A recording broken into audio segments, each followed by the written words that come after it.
If you've ever wanted to take a picture of a popular outdoor location, or even just most outdoor locations, there's often times that people make it into the scene.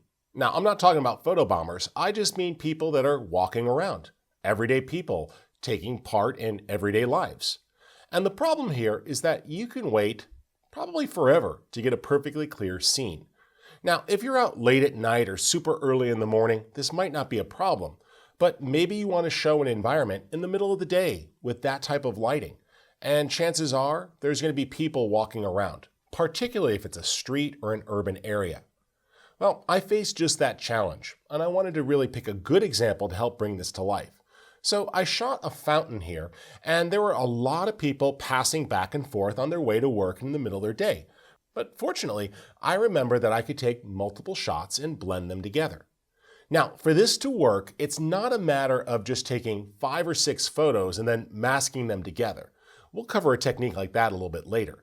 This one is almost more like time-lapse. What you want to do is capture several photos, either manually firing or using something like a burst mode on your camera or even an intervalometer to shoot at a regular interval, spreading out the images. I recommend that you minimize touching the camera or any vibrations, so shooting off of a platform that's rock solid is important. In my case, I wanted to get the camera really low to the ground, so I went with the Platypod and put it right on the ground so I was really seeing the road leading up to the fountain. Now, by capturing several images over time, there's really no instance where something is in the photo the entire time, other than the stationary objects like the fountain in the ground. The people are just passing back and forth.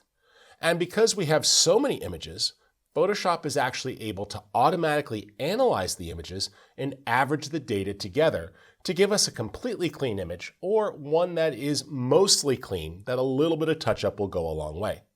So now that you understand the production process, capturing anywhere from 20 to 50 photos of a busy environment, from a locked-off position of course, let me show you how we could put those together inside of Photoshop.